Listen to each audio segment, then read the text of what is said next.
Yun, so hello guys, welcome back pala dito sa aking channel and usapang buraot tayo ng mga customer or mga buyer. So unang-una, pag buraot yung customer mo, pag nag-post ka sa FB mo, mag-how much yan. So pag nag-how much, pag sinaboy mo yung presyo mo, seen, walang reply. Minsan rin, pag nag-reply, tatanungin ka saan yung location. So pag malayo yung location, sasabihin sa'yo, ay malayo pala, next time na lang. So ikaw, bago ka pumasok sa group na yan, alam mo na hindi yan sa inyo lugar. So dapat alam mo na kumbaga willing ka magpapaship kung medyo malayo siya.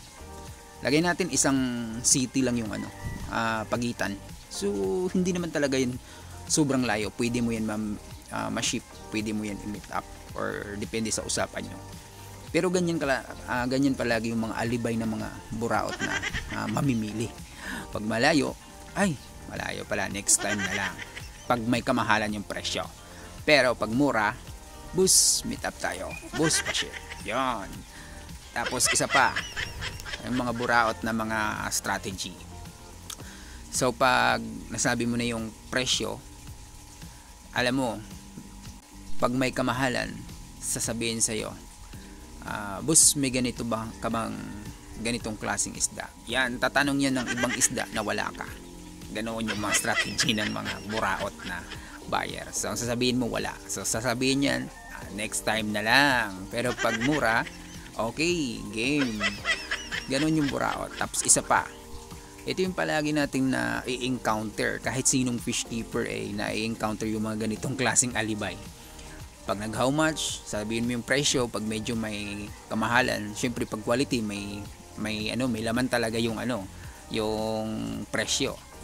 Sasabihin niyan, ay, papaalam ko muna kay Bisis kung pwede.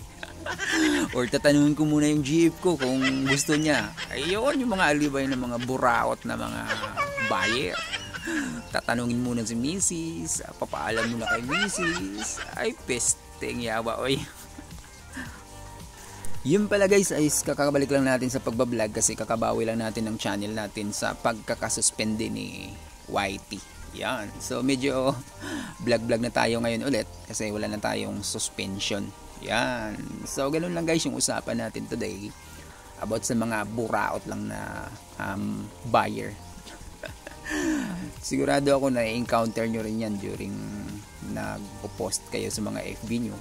So magme-message share o mag-how much. Ganun yung mga alibay palagi na nai-encounter nyo at nai-encounter ko rin.